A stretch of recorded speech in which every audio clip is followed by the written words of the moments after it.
안녕하십니까, 김성곤입니다. 무아윤회의 네 번째 강의를 시작하겠습니다. 이 네 번째 강의 내용은 우리가 두뇌 상태를 알면 마음을 읽을 수 있을까 한 문제인데, 여기에서 먼저 임사체험을 설명하는 데 있어서 주리학계의 설명을 한번 살펴보면은, 제가 말씀드리기를 팜레이너즈의 경우 주리학계의 설명이 그럴듯하긴 하지만 옹호란조의 설명보다 자연스럽지 못하다고 그랬습니다. 그런데 그것보다도 더 어색하거나 억지스러운 설명도, 주리학계 설명도 있고, 또 주리학계에서는 전혀 설명을 하지 못하고 체험자가 착각했다고 주장하는 경우도 있습니다. 예를 들어보겠죠. 그 예 중에 하나는 세계적으로 가장 권위 있는 의학 저널 란셋이라는 학술지가 있는데, 거기에 실린 네덜란드의 의사 핀반 롬멜 박사가 인용한 환자는 심장마비와 호흡 정지를 모두 겪었습니다. 환자에게 공기를 주입하기 위해 틀니를 빼어 응급환자용 카트 서랍에 넣어두었습니다.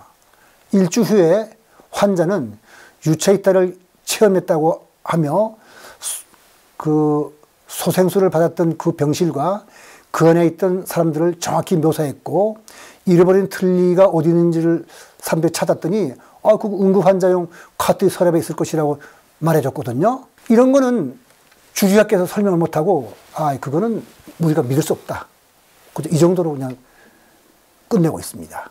또 하나는 어린아이 경우 자기가 태어나게 죽은 형제를 임사체험 중에 만나고 그 모습을 정확히 묘사해 부모를 놀라게 하는 경우도 있습니다. 이건 엘리자베스 퀴블러라는 그 여자 학자의 사후생이라는 책에 나오는 건데, 임사체험을 통해 몸을 떠나 활동하는 의식의 존재를 인정하는 사람들은 이제 사후세계의 존재를 말하는 증거가 넘쳐난다고 주장하고 있습니다. 엘리자베스 퀴블러로스는 어떤 사람이냐면은, 사실은 그 레이먼드 무디하고 같은 시기에 1970년대부터 임사체험을 연구해온 사람인데, 책을 좀 늦게 썼을 뿐입니다. 이렇게 말할 정도예요. 나는 그들이 하는 주장에 대해서 이제 상관하고 싶지 않다. 다른 사람들을 확신시키려고 할 필요는 없다. 그들도 죽을 때가 되면 그 사실을 알게 될 테니까. 이렇게 말할 정도로 임사체험에서 사후세계를 인정한 사람들은 자기들의 주장에 대해서 이런 확신을 가지고 있을 정도로 그런 데이터를 많이 가지고 있다고 생각하고 있습니다. 자, 이제 우리는 두 진영 간의 논쟁을 살펴보는 것을 시작으로 주류학계의 철학을 살펴보고 문제점을 지적하겠습니다. 먼저 미국 의학협회 저널 1987년에 실린 내용에는 블레처라는 정신과 의사와 그 세이범이라는 심장병 전문의가 논쟁을 벌인 내용인데, 요약하자면 이런 말이 남습니다. 블레처는 뭐라면은 사후세계를 인정하는 의사들이 종교적 믿음 때문에 그렇다고 보고서 이런 말합니다. 의사들은 종교적인 믿음을 과학적인 자료로 받아들이는 일이 없도록 조심해야 한다.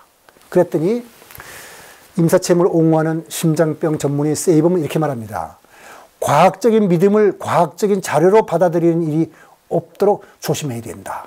그런데 이 세이범이 말한 과학적인 믿음이 뭘까요?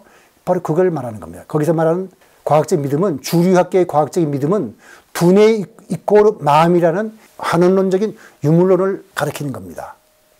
그래서 그걸 우리가 물리주의라고 부르는데, 설명이 어색할 때도 있고 경우에 따라서는 설명을 못할 때도 있지만, 주류학계의 입장이 확고한 것은 심적 상태와 두뇌 상태가 동일하다는 확고한 믿음 때문입니다. 두뇌 이꼬르 마음이라는 것을 소위 물리주의 또는 동일성 이론이라고 부르는데, 이것은 물론 철저한 환원론적 유물론이라고도 말할 수 있습니다. 마음과 물질 중 물질이 더 근본적인 것, 사실 제일 원인이라고 보는 것이 유물론이고, 마음 상태 이꼬르 두뇌 상태를 연구하면 충분하다는 것이 환원론입니다. 그래서 오늘날의 과학은 물질이 과학이든 마음의 과학이든 유물론이 대세를 이루고 있습니다. 사실 그동안 과학은 유물론과 환원주의를 바탕으로 크게 발전했기 때문에 마음을 연구하는 학자들이 물리주의를 내세우는 것이 그다지 이상한 일은 아닙니다. 그러니까 뉴턴 역학의 성공으로 인해서 물질적 우주는 뉴턴의 법칙 하나로 움직이는 단순한 기계가 되었고, 다윈의 진화론으로 인해서 생명의 출현도 결국은 자연현상 중 하나를 볼 수 있게 됐습니다. 그리고 생명체에 대한 생명현상도 분자 수준에서 많은 것을 설명할 수 있게 됐습니다. 그런데 모든 것을 물질로 활용시켜 설명할 수 있다면 신경세포의 활성화 정도와 시냅스를 통과하는 신경전달 물질의 종류와 양, 혈액 속에 흐르는 호르몬의 종류와 양을 알아내고 맥박의 수와 강도, 심장박동을 모니터한다면 그 사람의 느낌과 감정을 정말 알아낼 수 있을까 하는 물음을 우리가 던져볼 수 있습니다. 그러니까 사이비 과학이 무엇인지 밝히는 잡지 스캡틱 편집자인 마이클 서머가 주류학계 입장을 잘 대변하고 있습니다. 이 사람이 이렇게 말하고 있습니다. 사후 세계에 대한 과학적 접근에서 주류학계 입장을 설명하는 그의 책 천국의 발명이라는 책이 있는데 그 책에 이런 말이 나옵니다. 그 천국의 발명 140페이지라고 생각하는데요. 신경과학자는 뇌 스캔만을 이용해서 그 사람이 무엇을 보는지 컴퓨터 화면 위에 재구성할 수 있다. 즉 뇌 활성이 바로 의식적 경험이다. 그리고 뇌종양, 뇌졸중, 사고 부상 등의 형태로 자연적으로 이루어지는 실험과 아울러 연구실 실험 수천 건을 통해서 신경화학 과정이 주관적 경험을 만들어낸다는 가설이 확인되었다. 즉 신경활성이 감각질이다. 이런 마용을 하고 있습니다. 여기서 감각질이라는 건 아직 설명하지 않았는데 곧 설명을 하겠습니다. 감각질이라는 것은 의식의 주관적이고 질적인 측면을 가리키는 용어인데요. 사랑을 느낄 때 그 사람이 사람마다 느끼는 느낌이 다를 겁니다. 무지개를 볼 때 각자 보는 느낌이 다를 것이고 이것이 바로 감각질입니다. 근데 마이클 서머가 말한 대로 이 감각질은 정말 신경을 활성에 불과한 것일까? 그걸 우리가 살펴보도록 하죠. 신경과학자는 뇌 스캔을 사용해서 그 사람이 무엇을 보는지 알아낼 수 있습니다. 뇌를 스캔한 영상을 해독하는 AI가 크게 발전한 덕분에서 그런데 그때의 주관적 느낌과 감정까지 정말 알아낼 수 있을까? 여기 그림에서 보다시피 대충 이 사람들은 뇌 스캔을 보고서 위에 있는 그림들을 알아낼 수 있습니다. 그 다음에도 마찬가지인데요. 밑에 있는 것이 뇌 스캔 사진이고 위에 있는 것은 그 사람이 그걸 봤을 때 느끼는 것인데 이 뇌 스캔을 보고서 대충 비슷하게 알아낼 수 있는 것이죠. 뇌파로부터 사람이 무엇을 보는지 추측을 할 수 있는 겁니다. 그런데 뇌 스캔으로 그때의 주관과 느낌과 감정까지 알아낼 수 있을까? 즉 감각질까지 알아낼 수 있을까? 이 말은 사랑을 신경을 활성화 정도, 신경 전달 물질과 호르몬의 종류와 양으로서 나타낼 수 있다는 뜻이 되겠습니다.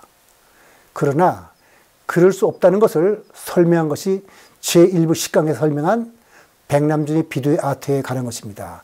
그래서 그런 뜻에서 제가 백남준의 비디오 아트를 다시 한번 설명드리겠습니다. 마음을 신경세포의 작용으로 설명하는 것은 마치 춤을 근육의 움직임으로 설명하는 것과 같은 겁니다. 그러니까 환원주의와 전일주의로서 제1강의 복습을 하게 되는데 백남준의 비디오 아트를 과학기술자가 물리학, 색채학, 음향학, 전기회로 이론으로 비디오와 오디오에서 나오는 빛과 소리를 분석하고 완벽하게 설명할 수 있습니다. 이걸 지금 춤이라고 생각하세요. 그는 비디오 아트에 관해서 모르는 것이 없다고 자신할 겁니다. 그러나 과학기술자는 백남준이 전하고자 하는 예술성, 즉 춤의 예술성에 관해서는 아무것도 몰라요. 예술에 대해서 아무런 느낌이 없으므로 그는 예술성에 관한 이 얘기를 들을 때마다 곤혹스러워 하고 예술성? 도대체 측정도 할 수 없는 것에 의미를 부여하고 논한다는 것이 말이 되는가. 그 춤의 경우랑은 근육이 이렇게 움직이고 저렇게 움직여서 이런 모양이 나왔는데 거기에 도대체가 예술성이라는 게 뭐야? 그걸 어떻게 측정해? 이런 말을 할 겁니다. 그러나 예술적 감각이 있는 사람은 비디오 아트 예술성에 대해서 매료되고 감탄할 겁니다. 그러니까 신경과학자도 사람이 사랑을 할 때 나오는 호르몬과 신경 전달 물질의 양과 종류, 그다음 신경의 활성화 정도에 대해 모르는 것 정도로 다 알아요. 그러나 그가 사랑해 본 적이 없다면 그 수치로서 뭘 알 수 있을까요? 이게 바로 감각질을 신경의 활성화 정도로 알 수 있다는 마이클 서머의 생각을 반박하는 제 의견입니다. 신경과학이 인간의 마음을 연구하는 데 크게 기여를 해왔고 의학적으로 크게 유용한 것은 사실입니다. 그러나 두뇌의 꼬르 마음을 절대진리로 고집한다면 이것은 행동주의 심리학과 본질적으로 다를 바가 없다고 말할 수 있습니다.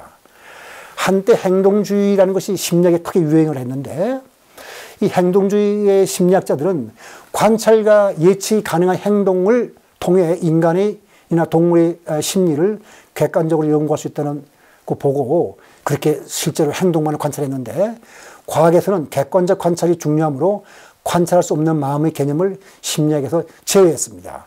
만일 쥐가 번쩍거리는 불빛을 보고 무서워서 도망갔다고 말한다면 이 사람은 비과학적을 말한 것이라는 것이 이 행동주의자들의 생각입니다. 쥐가 무서워하는지 어떻게 아느냐는 것이죠. 그러니까 과학적인 문장이라면 쥐가 번쩍거리는 불빛을 보고서 도망갔다라고 하는 것입니다. 즉 행동주의 심리학자들은 행동 양상, 이코르 마음의 상태라고 본 것으로서 마음은 관찰할 수 없으니 행동 양상만 관찰하면 그만이라는 것이죠. 심리학에서 마음을 없애버린 거예요. 그래서 그 후에 비난을 많이 받았는데 신경과학자들의 생각도 행동주의자와 본질적으로 다르지 않습니다. 행동주의 심리학에서 마음은 없고 행동만 있는 것처럼 신경과학에서도 마음이라는 것은 두뇌 상태, 즉 신경의 행동만 있을 뿐입니다. 마음은 두뇌 신경 상태를 가리키는 다른 말일 뿐인 거고 행동주의자들이 사람이나 동물의 행동을 관찰했다면 신경과학자들은 신경의 행동을 관찰한 것입니다. 개체의 행동을 신경의 행동으로 바꾼 것 뿐이거든요. 그러니까 신경을 관찰하는 것이 보다 많은 정보를 줄지는 몰라요. 그렇다고 하더라도 그 사람들이 관찰한 것은 마음이 아닙니다. 여기서 이 문제를 더 자세하게 다룰 수는 없고 감정에는 지문이 없다는 연구 결과를 정리할 책을 제가 소개를 하겠습니다. 리사 펠드만이라는 사람이 쓴 책인데요. 이런 내용입니다. 감정은 어떻게 만들어지는가? 이 사람이 이런 말합니다. 감정은 어떻게 만들어지는가에 있는 그대로 제가 그냥 그대로 옮겨 놓겠습니다. 그러니까 21페이지에 피험자의 얼굴에 전극을 부착해 어떤 감정을 느끼는 동안 안면 근육이 실제로 어떻게 움직이는지를 측정했던 과학자들은 어마어마한 다양성에 직면했을 뿐이며 거기서 일관성을 발견하지 못했다.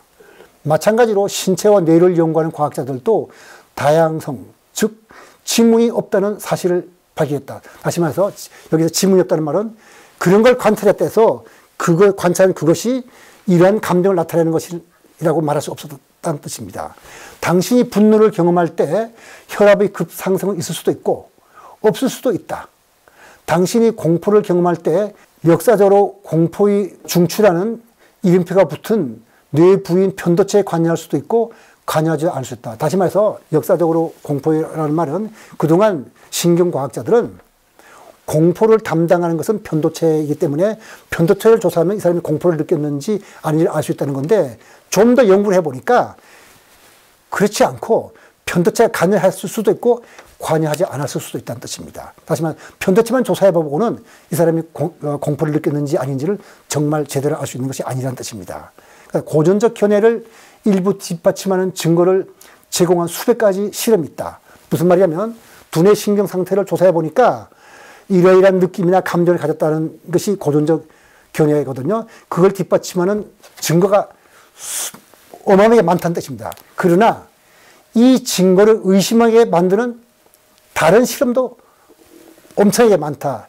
그렇기 때문에 두뇌의 꼬르 마음이라고 부르지 말아라 하는 것이 이 사람의 생각입니다. 그러니까 유물론의 문제점을 제가 그대로 다 여러분들에게 말씀드릴 수 없기 때문에 이 유물론에 대해서 그 반박한 심리학자 존 솔이 그 지적한 유물론의 문제점을 제가 소개하겠습니다. 사실 뉴턴과 다윈일의 과학자들과 철학자들의 마음을 사로잡고 있는 유물론에는 어떤 일이 있는지 쉬운 일은 아닙니다. 그런데 이 존 솔이 그걸 상당히 요약해서 잘 밝혔기 때문에 제가 소개합니다. 솔에 의하면 의식은 의식을 소유하고 경험하는 바로 그 본인을 통해서만 접근 가능한 존재론적으로 환원 불가능한 성질을 갖고 있습니다. 고통이라는 감각을 예를 들면 고통은 누군가가 주관적인 느낌입니다. 그 사람이 느끼지 않는다면 고통은 없어요. 다시 말해서 제3자가 관찰 가능한 데이터만으로 이 주관적 느낌을 알 수 없다는 그런 뜻인데, 이 사람이 이렇게 유물론의 문제점을 지적하고 있습니다.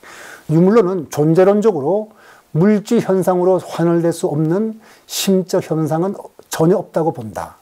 다시 말해 의식을 포함하여 심리 상태는 두세 신경에서 일어나는 현상이 분명하다. 이 말은 뭐냐면은 자기는 일단 심리 현상은 두뇌에서 일어나는 것이라고 믿겠다는 뜻입니다.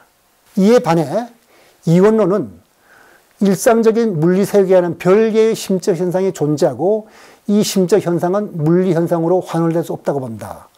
물리적 현상으로는 도저히 설명할 수 없는 심적 상태가 존재하는 것도 사실이다. 이것은 뭐냐면 아까 감각질 같은 겁니다. 감각질 같은 것은 자기만이 느끼기 때문에 그걸 어떻게 남이 객관적 데이터로 알 수 있겠느냐.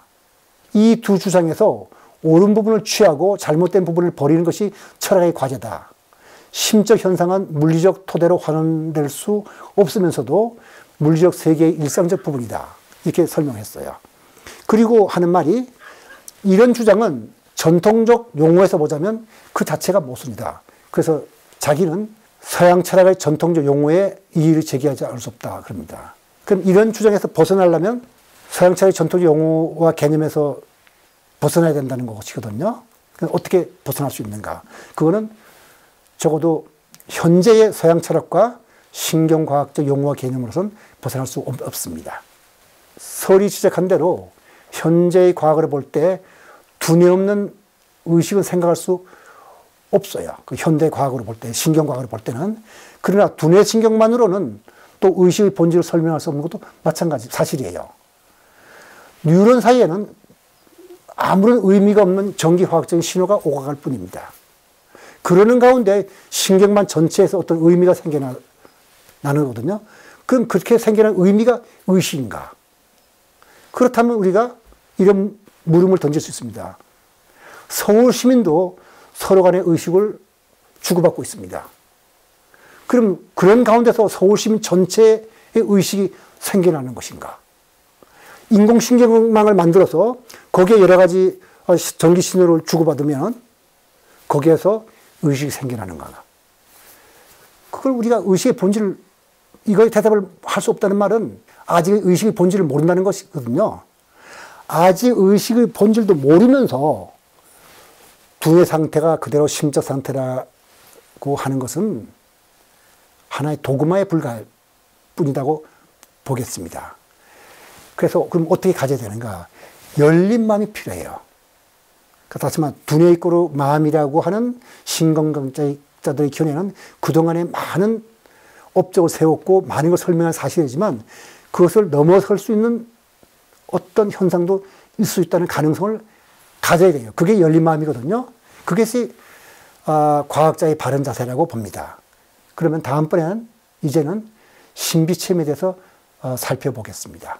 오늘 강의는 여기서 마치도록 하겠습니다.